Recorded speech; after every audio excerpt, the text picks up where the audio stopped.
தொடர்ச்சியா புது விஷயங்களை கத்துக்க ஆர்வமா இருக்கிற உங்களை எங்களோட இந்த ஆழமான அலசலுக்கு வரவேற்கிறேன். பொதுவாவே நாம வானத்தை பார்த்து பிரபஞ்சத்தோட பிரம்மாண்டத்தை வியந்து போவோம். ஆனா இன்னைக்கு நம்ம மேஜையில இருக்கிற தரவுகளை பார்த்தா நாம இதுவரைக்கும் யோசிச்சு கூட பார்க்காத ஒரு மிகப்பெரிய பிரபஞ்சத்தை நோக்கி, அதாவது உங்களுக்குள்ளேயே ஒவ்வொரு வினாடியும் இயங்கிட்டு இருக்கிற ஒரு நுண்ணிய ஆனா பிரம்மாண்டமான உலகத்தை நோக்கி நாம பயணிக்க போறோம். கண்டிப்பா இன்னைக்கு நாம அலச போற குறிப்புகள் ரொம்பவே வித்தியாசமானது. ஒரு பக்கம் பழங்கால சித்தர்களோட தத்துவ ஓலைச்சுவடிகள் இருக்கு, மறுபக்கம் நவீன நரம்பியல் அதாவது நியூரோபயாலஜி மற்றும் குவாண்டம் உயிரியல் சார்ந்த மிக சமீபத்திய ஆய்வு கட்டுரைகள் இருக்கு. இந்த ரெண்டு முற்றிலும் முரண்பட்ட துறை சார்ந்த தரவுகளும் ஆச்சரியப்படும் வகையில ஒரு குறிப்பிட்ட புள்ளியில இணையுது. அந்த புள்ளி என்ன அப்படிங்கறத தொடக்கத்திலேயே ஒரு மையக் கருத்தா நான் ஆணித்தரமா பதிவு செஞ்சிடுறேன். பிரம்மா வானத்துல இல்ல, அவர் உங்களோட மூளையில வீற்றிருக்கிறார். இது ஏதோ ஆன்மீக ரீதியாவோ அல்லது தத்துவார்த்தமாவோ சொல்லப்படுற ஒரு உருவகம் மட்டும் கிடையாது.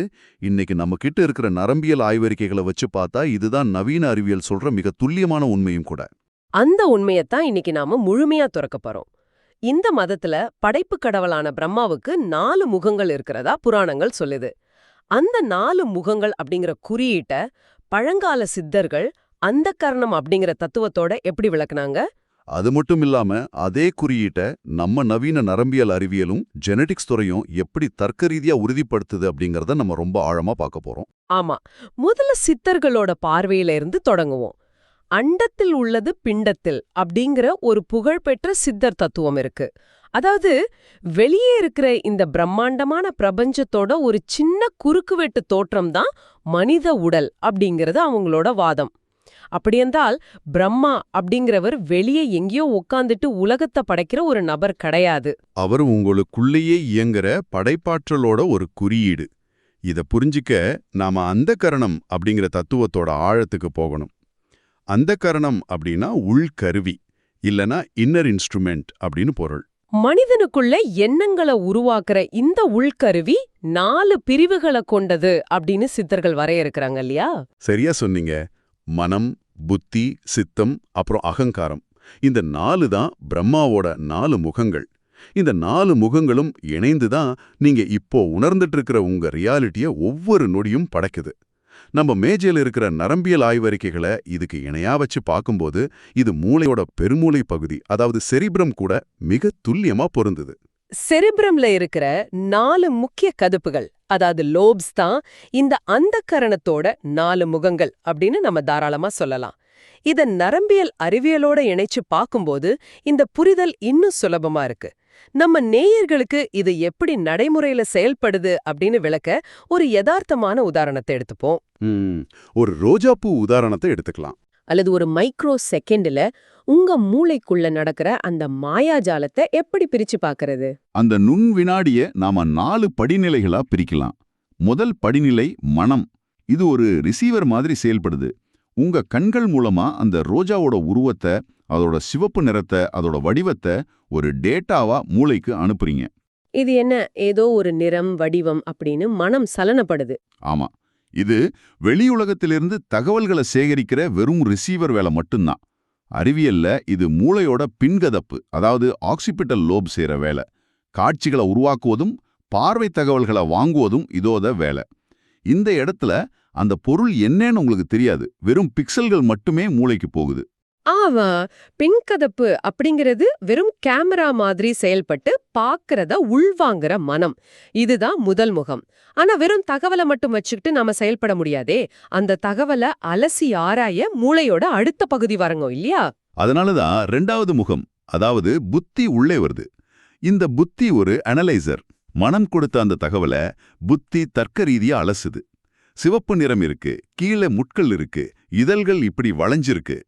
ஓ, இது ஒரு ரோஜா பூ அப்படின்னு தர்க்கத்தோட அடிப்படையில முடிவு பண்ணுது. எக்ஸாக்ட்லி. மூளையில இது முன்கதப்பு, அதாவது ஃப்ரண்டல் லோப் செய்யற வேலை. சிந்தனை, பகுப்பாய்வு மற்றும் முடிவெடுக்கிற பகுத்தறிவு தளம் இதுதான். அதாவது பாக்குறத உள்வாங்குறோம், அப்புறம் முன்கதப்பு மூலமா பகுப்பாய்வு செஞ்சு ரோஜான்னு முடிவு பண்றோம். அப்படி என்றால் 3வது படிநிலை என்ன? இதுதான் சித்தர்கள் சொல்ற சித்தம் அப்படிங்கிற பகுதியா? நிச்சயமா. புத்தி அதை ரோஜான்னு முடிவு செஞ்ச உடனே சித்தம் வேலை செய்ய தொடங்குது. சித்தம் அப்படிங்கிறது நம்ம ஆழமான நினைவு கிடங்கு, அதாவது டீப் ஸ்டோரேஜ். உடனே அது உங்க மூளையோட தேடல் பொறிய முடுக்கிவிட்டு கடந்த கால பதிவுகளை தேடுது. போன வருஷம் இதே மாதிரி ஒரு ரோஜாவைத்தான் என் நெருங்கிய நண்பன் எனக்கு பரிசளிச்சான் அப்படிங்கிற பழைய நினைவையும் அதோட இணைந்த உணர்ச்சிகளையும் சித்தம் வெளியே கொண்டு வருது. பல பிறவிகளா சேமிக்கப்பட்ட கர்ம பதிவுகள் எல்லாமே இங்கதான் இருக்கு அப்படின்னு சித்தர்கள் சொல்றாங்க. மூளையில இது பொட்டுக்கதுப்பு, அதாவது டெம்பரல் லோப் செய்யற வேலை. கேட்டல், மொழி மற்றும் ஞாபக சக்தியை நிர்வகிக்கிற ஆழமான கிடங்கு இது. இந்த டெம்போரல் லோப் செய்யற வேலையை நினைச்சாலே எனக்கு சிரிப்பு தான் வருது. ஏன்னா நீங்க நைட்டு 2 மணிக்கு தூங்க முயற்சி பண்ணும்போது 5 வருஷத்துக்கு முன்னாடி நீங்க செஞ்ச ஒரு மிக முட்டாள்தனமான காரியத்தை உங்க நினைவுக்கு கொண்டு வந்து உங்களை நெளிய வைப்பதும் இதே பகுதி தான் இல்லையா? ஆமா, அதேதான். அது எதையும் மறக்கிறது கிடையாது. அது ஆழமான நனவிழி மனதோட, அதாவது சப்கான்ஷியஸ் மைண்டோட கிடங்கு. உணர்ச்சிகளோட பிணைக்கப்பட்ட அனைத்தையும் அது சேமிச்சு வைக்குது. சரி, இப்போ ரோஜாவை பார்த்துட்டோம், பகுப்பாய்வு செஞ்சுட்டோம், அதோட தொடர்புடைய பழைய நினைவுகளையும் மீட்டெடுத்துட்டோம். இறுதியா 4வது முகம் என்ன பண்ணுது? 4வது முகம் அகங்காரம், அதாவது ஈகோ. இந்த இடத்துல தான் நான், எனது அப்படிங்கிற அடையாளம் முளைக்குது. பழைய நினைவுகளால உந்தப்பட்டு, எனக்கு இந்த ரோஜா பிடிச்சிருக்கு, இதை நான் பறிச்சு எனக்கு சொந்தமாக்கிக்குவேன் அப்படின்னு உங்களை சுற்றியுள்ள உலகத்திலிருந்து தனிமைப்படுத்தி ஒரு தனி மனிதனா உங்களை நிலைநிறுத்துது அகங்காரம். அப்போ நியூரோபயாலஜில இது மூளையோட பக்கவாட்டு கதப்பு, அதாவது பெரைட்டல் லோப் செய்யற வேலை. உணர்ச்சிகளை புரிஞ்சுக்கிட்டு உங்களை சுற்றியுள்ள வெளியோடு ஸ்பேஷியல் அவேர்னஸ்னு சொல்வாங்களே, அதோட உங்களை பொருத்திக்கிற வேலையை இது செய்யுது. ஆமா, நம்ம மூளையோட இந்த செயல்பாட்டை படிக்கும்போது உண்மையாவே ஆச்சரியமா இருக்கு. நீங்க சாதாரணமா சாலையில நடந்து செல்லும்போது பார்க்குற ஒரு காட்சிக்குள்ள, ஒரு மைக்ரோ செகண்ட்குள்ள மனம், புத்தி, சித்தம், அகங்காரம்னு 4 முகங்களும் செயல்பட்டு அந்த ரோஜாவும் உங்களுக்கான ஒரு பிரத்யேக அனுபவமா, உங்களுக்கான ஒரு ரியாலிட்டியா, ஒரு ரெண்டர் என்ஜின் மாதிரி மூளை படைக்குது. இதுதான் உண்மையான படைப்பு. படைப்பு அப்படிங்கிறது நாம நினைக்கிற மாதிரி பௌதிக பொருட்களால் ஆனது கிடையாது. அது விழிப்புணர்வோட ஒரு நிலை அப்படிங்கிறத இந்த மூளை செயல்பாடு நமக்கு புரிய வைக்குது. சாக்ஷ்ரம், அதாவது நனவு, சொப்பனம், சுழுத்தி, துரியம் அப்படின்னு மனித விழிப்புணர்வு 4 நிலைகளா பிரிக்கிறாங்க. இந்த 4 நிலைகளையும் கடந்து அகங்காரத்தோட குறுக்கீடு இல்லாம செயல்படும் போதுதான் மனிதன் தன் வாழ்வின் பிரம்மாவாகவே மாறுறான். நாம இதுவரைக்கும் மூளையோட சாஃப்ட்வேர் எப்படி செயல்படுது அப்படின்னு பார்த்தோம்.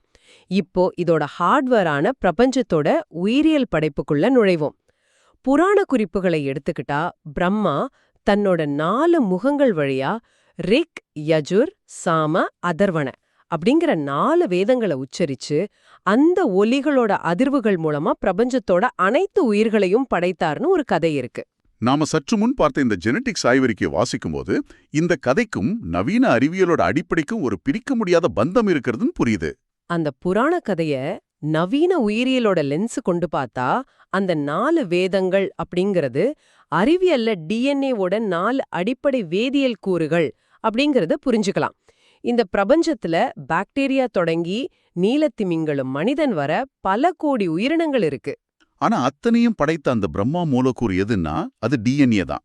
ஆச்சரியம் என்னன்னா இந்த மொத்த படைப்பும் வெறும் 4 வேதியியல் எழுத்துக்களால் ஆனது. A, T, C, G, அதாவது அடினைன், தயமீன், சைட்டோசின் மற்றும் குவானின். 4 வேதங்களுக்கு பதிலா 4 வேதியியல் எழுத்துக்கள். ஆனா எனக்கு ஒரு கேள்வி வருது. இந்த 4 எழுத்துக்கள் எப்படி இவ்வளவு சிக்கலான மனித உடலையும் பல கோடி உயிரினங்களையும் படைக்க முடியும்? நல்ல கேள்வி. இந்த 4 எழுத்துக்களும் தனித்தனியா இயங்காது. இவை 3 சேர்ந்து ஒரு வரிசையை உருவாக்கும். அத பயாலஜில கோடான்கள் அப்படின்னு அழைக்கிறாங்க. எப்படி வேத மந்திரங்களோட ஒலிகள் தொடர்ந்து உச்சரிக்கப்பட்டு பிரபஞ்சத்தை படைச்சதா புராணம் சொல்லுதோ, அதே போல ஒவ்வொரு செல்லுக்குள்ளும் ஒலிக்கும் உயிரியல் மந்திரங்கள் தான் இந்த கோடான்கள். இந்த கோடான்கள் இணைந்து 20 வகையான அமினோ அமிலங்களை உருவாக்குது. இந்த அமினோ ஆசிட்ஸ் தான் ஒன்றிணைந்து லட்சக்கணக்கான வகையான புரதங்களை, அதாவது புரோட்டீன்ஸை படைக்குது. உங்களோட கண்ணிறம் என்னவா இருக்கணும், உங்க முடியோட தன்மை எப்படி இருக்கணும், ஏன் உங்க மூளையோட செயல்பாடு எப்படி இருக்கணும்னு ஒட்டுமொத்த மனித உடலையே கட்டியமைக்கிற மாய வித்தைய இந்த 4 எழுத்துக்கள் தான் செய்யுது. இதுல ஒரு சின்ன வரிசை மாறினால் கூட அது முற்றிலும் வேறு ஒரு உயிரினமா மாறிடும். இத ஒரு உதாரணத்தோட நேயர்களுக்கு விளக்குறதா இருந்தா, டிஎன்ஏ அப்படிங்கிறது ஒரு மிகப்பெரிய ரெசிபி புக் மாதிரி செயல்படுது. அந்த புத்தகத்துல இருக்கிற எழுத்துக்கள் தான் இந்த ஏ, டி, சி, ஜி. அந்த எழுத்துக்கள் சேர்ந்து உருவாக்குற வார்த்தைகள் தான் கோடான்கள். ஆமா, அந்த வார்த்தைகள் சேர்ந்து உருவாக்குற சமையல் குறிப்புகள் தான் அமினோ அமிலங்கள். இந்த குறிப்புகளை வச்சு உருவாக்கப்படுற உணவுகள் தான் நம் உடலோட உறுப்புகள் மற்றும் புரதங்கள். சித்தர்கள் சித்தம் அப்படிங்கிறதா ஆழமான நினைவு கிடங்கு அப்படின்னு சொன்னாங்கன்னு முன்பே பார்த்தோம்.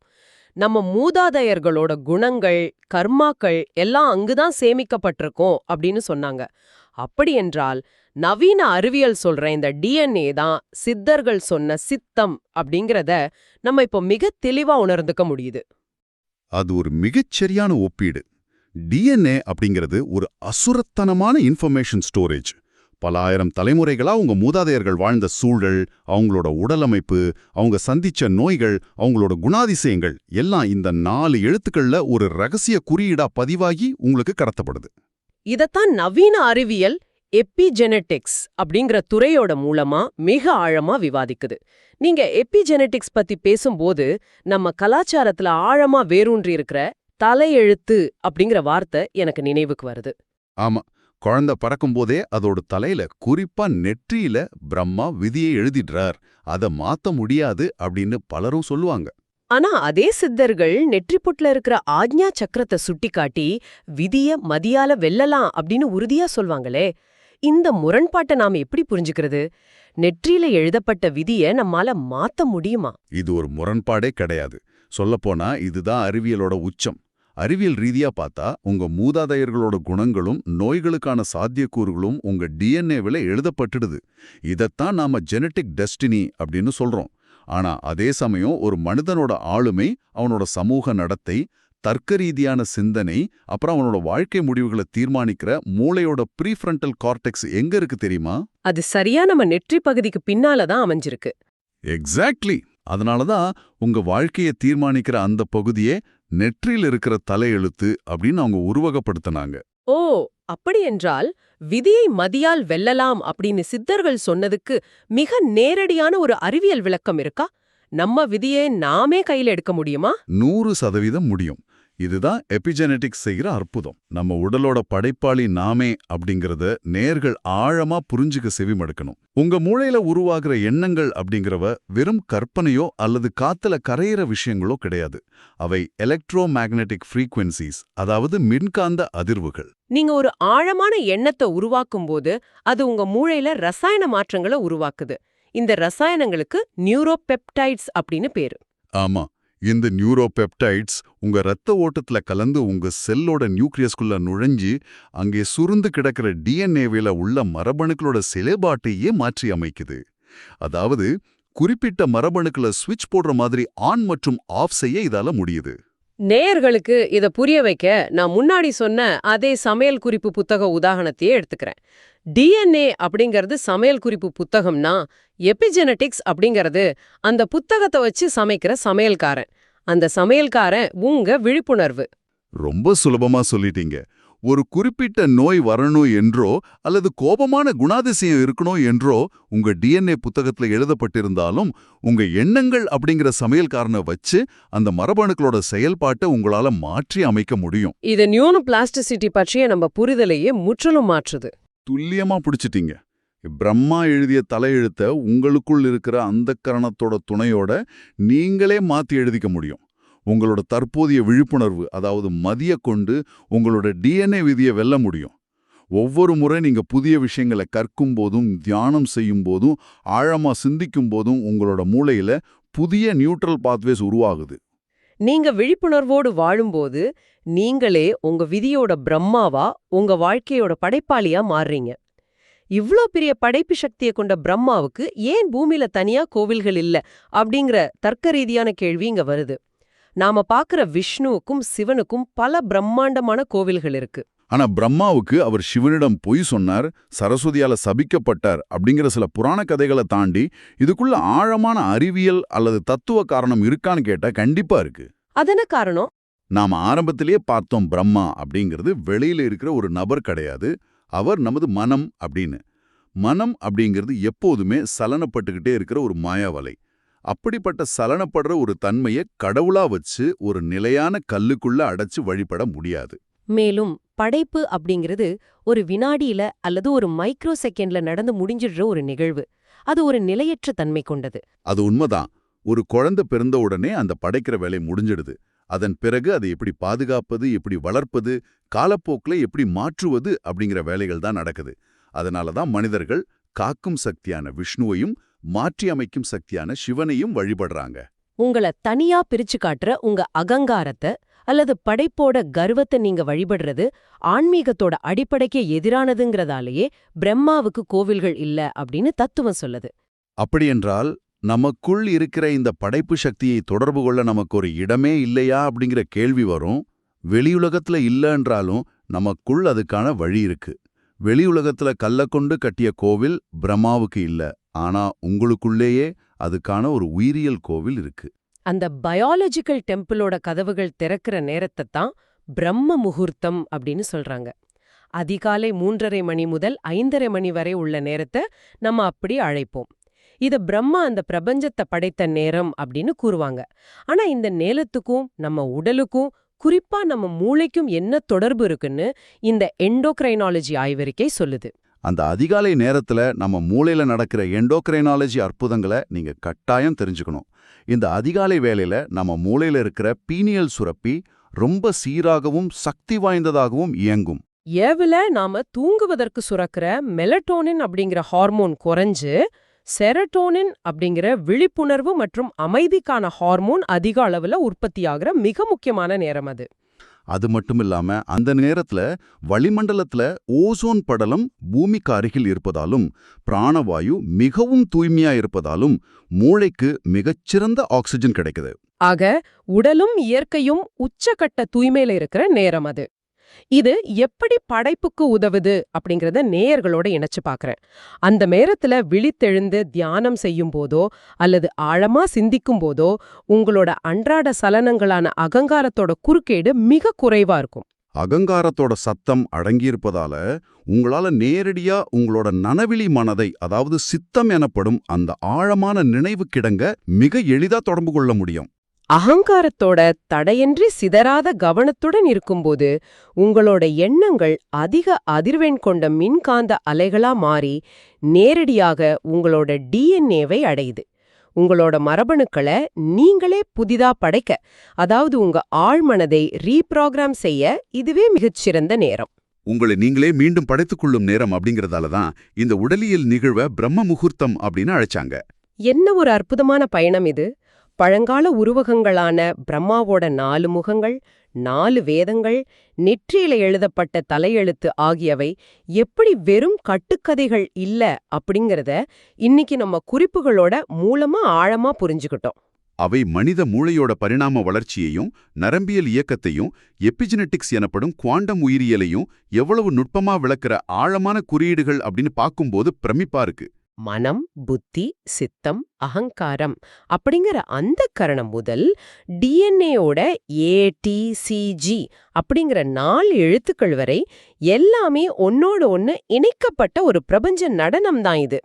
உண்மையாவே இது ஒரு பிரபஞ்ச நடனம்தான். பழங்கால ஞானிகள் தாங்கள் அகக்கண்ணில் கண்ட ஆழ்மன உண்மைகளை சாதாரண மக்களுக்கும் கடத்துவதற்காக 4 முகம் கொண்ட பிரம்மா அப்படிங்கிற உருவகத்தை உருவாக்குனாங்க.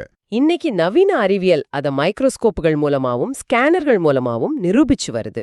இந்த முழு விவாதத்தையும் நம் முன்னோர்கள் விட்டுச் சென்ற ஒரு ஆழமான வாக்கியத்தோட மூலமா நிறைவு செய்வது பொருத்தமா இருக்கும் அப்படின்னு நினைக்கிறேன். நீங்கள் நினைப்பதே உங்கள் பிரபஞ்சம். நீங்கள் நினைப்பதே உங்கள் பிரபஞ்சம். மிக ஆழமான வார்த்தைகள். நாம இன்னைக்கு விவாதித்த உண்மைகளை வச்சு பார்க்கும்போது இது வெறும் தத்துவார்த்தமான ஒரு வாக்கியம் மட்டும் கிடையாது, இது நிரூபிக்கப்பட்ட ஒரு உயிரியல் உண்மையும் கூட. நேயர்களே, உங்களுக்கான ஒரு ஆழமான கேள்வியோட இந்த அலசலை நிறைவு செய்ய விரும்புறோம். நம்மளோட ஒவ்வொரு எண்ணமும் ஒவ்வொரு விழிப்புணர்வும் நம்ம செல்களுக்குள் இருக்கிற மரபணுக்களை, அந்த டிஎன்ஏ எழுத்துக்களை ஒவ்வொரு நொடியும் மாற்றி அமைக்குது அப்படின்னு நீங்க தெரிஞ்சுக்கிட்டோம். அப்படி என்றால் இந்த நிமிடம், இந்த வினாடி உங்கள் மனதிற்குள் நீங்கள் எத்தகைய பிரபஞ்சத்தை படைத்துக் கொண்டிருக்கிறீர்கள் சிந்தித்து பாருங்கள். மீண்டும் ஒரு ஆழமான அலசலில் சந்திப்போம். சித்தர்களின் ஞானத்தையும் நவீன அறிவியலையும் இணைக்கும் இந்த பயணம் இத்துடன் முடிவதில்லை. இந்த தேடலில் எங்களோடு தொடர்ந்து பயணிக்க மறக்காமல் நம் சேனலை சப்ஸ்கிரைப் செய்யுங்கள். உங்களுக்கான அடுத்த அரிய ரகசியம் இதோ திரையில் காத்திருக்கிறது. கிளிக் செய்து அந்த உண்மையையும் அறிந்து கொள்ளுங்கள். நன்றியூத்.